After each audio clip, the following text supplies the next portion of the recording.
అందరికీ నమస్కారం. Welcome back to Uma's cute home. ముందుగా అందరికీ వైకుంఠ ఏకాదశి శుభాకాంక్షలు. ఆ లక్ష్మీనారాయణుల యొక్క అనుగ్రహం మీ అందరి మీద పరిపూర్ణంగా ఉండాలని మనస్ఫూర్తిగా కోరుకుంటున్నాను.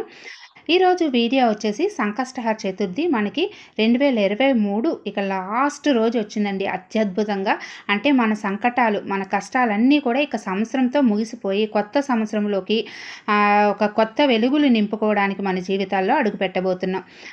ఆ విషయాలే ఈరోజు వీడియోలో షేర్ చేయబోతున్నాను.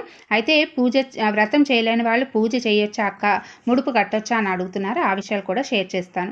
ఇక మనకి సంకష్టహర చతుర్థి 30/12/2023 తదియ ఉదయం 8:16 వరకు ఉంది. తర్వాత చవితి తిథి ప్రారంభమైపోయి మనకి 31/12/2023 మనకి చవితి తిథి ఉదయం 10:10 వరకు ఉందన్నమాట.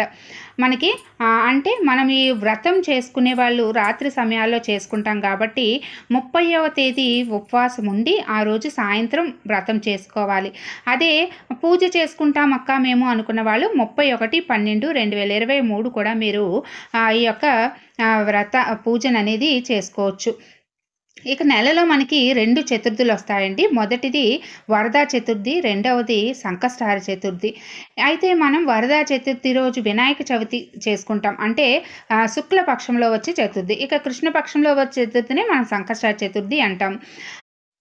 వ్రతం అలాగే పూజ. ఇక పూజ ఎలా చేసుకోవాలంటే బ్రహ్మ ముహూర్తంలో నిద్రలేచి స్నానాది కార్యక్రమాలంతా ముగించుకొని పూజ గది శుభ్రం చేసుకొని చక్కగా స్వామివారికి అమ్మవారిని అందరినీ అలంకరణ చేసుకొని ఆ రోజు మీరు ఒక చిన్న పని చేయండి. ముడుపు కట్టుకోవాలి అక్క అనుకున్న వాళ్ళు అప్పుడు ముడుపు అనేది కట్టుకోండి. 6 గంటల లోపల ముడుపు కట్టేసుకోండి. కట్టుకొని స్వామివారి ముందు ఒక ప్లేట్ పెట్టి అందులో ముడుపుని అనేది పెట్టి స్వామివారికి నమస్కారం చేసుకోండి. మీరు ఎన్ని సంకష్టహర చతుర్థులు అనుకుంటున్నారో కానీ తప్పకుండా ఉపవాసం ఉండాలండి. నియమాలు కూడా పాటించాలి. అవి కూడా నేను లాస్ట్లో చెప్తాను.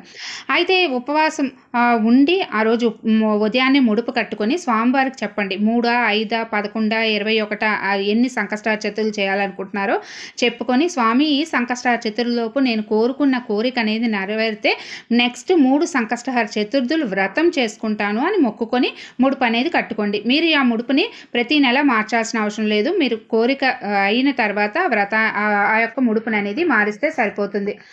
ఇక ఆ విధంగా పూజ చేసుకొని దగ్గరలో ఉన్న గుడికి వెళ్ళి ప్రదక్షిణలు చేసి స్వామివారికి నమస్కారం చేసుకొని ఉపవాసం ఉండి సాయంత్రం మళ్ళీ ఒకసారి లఘువుగా పూజ చేసుకొని ఉపవాస దీక్ష అనేది విరమించవచ్చు. ఇక వ్రతం చేయాలి అనుకున్న వాళ్ళు కూడా ఉదయాన్నే ముడుపు కట్టుకుంటే చాలా మంచిది. కొంతమంది వ్రతం సమయంలో కట్టుకుంటారు. ఆ సమయంలో కూడా కట్టుకోవచ్చు. అలాగే తప్పకుండా గుడికి వెళ్ళి 11 ప్రదక్షిణలు చేసి స్వామివారికి స్వామి ఈరోజు నేను సంకష్టహర చతుర్థి వ్రతం ఈ కోరిక నిమిత్తం చేస్తున్నాను. నేను ఎన్నైతే మొక్కుకున్నానో ఆ లోపల నాకు తప్పకుండా నాకు ఫలితాన్ని ప్రసాదించు అని చెప్పి నమస్కారం చేసుకొని గుడి నుంచి ఇంటికి వచ్చి ఆ రోజు ఉపవాస దీక్ష అనేది ప్రారంభించండి. ఉపవాసం అందరూ కూడా ఒకలాగే చేయాలండి. ఉల్లి వెల్లుల్లివి తినకూడదు. ఉడికించినవి ఉప్పు వేసినవి తినకూడదు. పళ్ళు పాలు అనేవి తీసుకోవాలి. కాఫీ టీ అలవాటు ఉన్నవాళ్ళు ఇంకా తప్పదు కాబట్టి తీసుకున్నా పర్వాలేదు. ఇక ఉదయం నుంచి సాయంత్రం వరకు ఉపవాసం ఉండి సాయంత్రం వ్రతం అయిన తర్వాత చంద్రుడిని దర్శనం చేసుకొని చంద్రుడికి అర్ఘ్యం సమర్పించిన తర్వాత మాత్రమే మనం భోజనం కానీ పలహారం కానీ తీసుకోవచ్చు. అందులో ఉల్లి వెల్లుల్లి లేకుండా చూసుకొని తినొచ్చు. ఇక నైట్ మనం నేల మీద పడుకోవాలి. బ్రహ్మచర్యం పాటించాలి. మధు మాంసాలకి దూరంగా ఉండాలి. గొడవలు అవి పడకుండా ఇంట్లో పిల్లల్ని తిట్టకుండా ప్రశాంతమైన వాతావరణం ఆ రోజంతా గడపాలి. ఇక ఉదయం లేచి మళ్ళీ నిర్మాల్యాలన్నీ తొలగించేసి స్నానం చేసి ఆ నిర్మాల్యాలన్నీ తొలగించి అక్కడ ముడుపు కట్టిన బియ్యంతో ప్రసాదం నైవేద్యం పరమాన్నం చేసి స్వామివారికి నివేదించి పూజన అనేది ముగించుకోవాలి. ఆ తర్వాత కొంచెం దీపాలు వెలుగుతుండగా కొంచెం సేపు అయిన తర్వాత ఒకసారి పీఠాన్ని ఈశాన్యం మూలకు కానీ ఉత్తరం మూలకు కానీ ఒకసారి జరిపి మళ్ళీ యథాస్థానంలో పెట్టి దీపాలన్నీ కొండెక్కిన తర్వాత మీరు ఆ యొక్క పీఠం మీదవి క్లీన్ చేసుకోవచ్చు. ఇక మనకి ఎప్పుడు వచ్చిందంటే 31 మనం ఆదివారమే కాబట్టి ఆ రోజు మనం పీఠాన్ని జరిపేయచ్చు. మనకి 30వ తారీఖు సాయంత్రం మనం వ్రతం చేసుకుంటాం. 31ని కదిపేయచ్చు. ఇక పూజ చేసుకోవాలనుకున్న వాళ్ళు 31 ఉదయం పూజ చేసుకుంటే సరిపోతుంది. లేదు అంటే మీరు శనివారం కూడా మీరు ఈ పూజ అనేది ఇక చేసుకోవచ్చు. అయితే ముడుపు మాత్రం మీరు ప్రతి నెల మార్చాల్సిన అవసరం లేదు.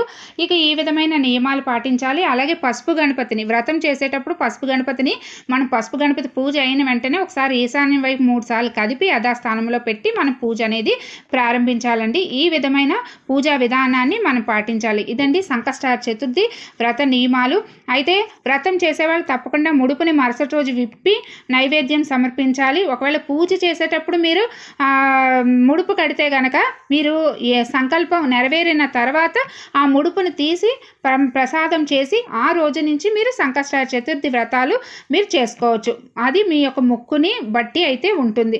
కానీ తప్పకుండా ఉద్యోగం, వ్యాపారం, విద్య, వివాహం, మనం ఎన్నో సంవత్సరాల నుంచి అనుకుంటున్న పనులు, పిల్లలు చదువులు అవనియండి, ఏదైనా సరే తప్పకుండా ఆ సంకష్టార చతుర్థి వ్రతాన్ని చేసినట్టయితే మీకు 3 సంకష్టార చతుర్థిలో 5, 11 అలా మీరు ఎన్ని మొక్కుంటే అన్ని చేసుకుంటే తప్పకుండా స్వామి మీద భారం వేసేసి మీరు చేసుకోవచ్చు.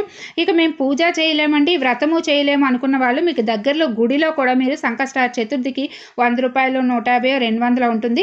అలా కట్టి కూడా అక్కడ పూజలు అనేది మీరు పాల్గొనవచ్చు. ఆ రోజు మీరు వెళ్ళకపోయినా వాళ్ళు మీ గోత్రనామాలు అనేవి చదివి వాళ్ళు అనేది పూజ చేసేస్తారు కాబట్టి పర్వాలేదు. ఒకవేళ పూజ వ్రతం చేయలేమనుకున్న వాళ్ళు పూజ గదిలో ప్లేస్ ఉంటే పూజ గదిలో చేసుకోండి. లేదంటే ఈ విధమైన పీఠాన్ని ఏర్పాటు చేసుకొని మీరు దాని మీద కూడా మీరు పూజ చేసుకోవచ్చు. అయితే నెలసరి వచ్చేసిందక్క సడన్గా అనుకున్నప్పుడు అలాంటి డౌట్ ఉంటే చేయకుండా నెక్స్ట్ మంత్ చేసుకోండి, అంతేగాని చేయకండి. కానీ ఇది మనకి 2023 డిసెంబర్ లాస్ట్లో వచ్చింది కాబట్టి మనస్ఫూర్తిగా విఘ్నేశ్వరుని ఈ రోజుతో మాకున్న కష్టాలు, నష్టాలు, బాధలు, భయాలు, దుఃఖాలు అన్నీ కూడా మాడి మసైపోవాలి. ఇక మీదట మేము కొత్త సంవత్సరంలోకి అడుగు పెడుతున్నాము. అన్ని విజయవంతంగా ఆరోగ్యంతో, ఐశ్వర్యంతో, ధాన్యాలతోటి, ధన మాంగళ్యాలతోటి, పిల్లాపాపలతోటి చల్లగా వర్ధిల్లేటట్టు ఆశీర్వదించమని ఆ విఘ్న నాయకుడిని కోరుకోండి. ఆ వినాయకుడు తప్పకుండా మన కోరిక నెరవేరుస్తాడు. అదండి ఈరోజు వీడియో. నచ్చితే లైక్ చేయండి.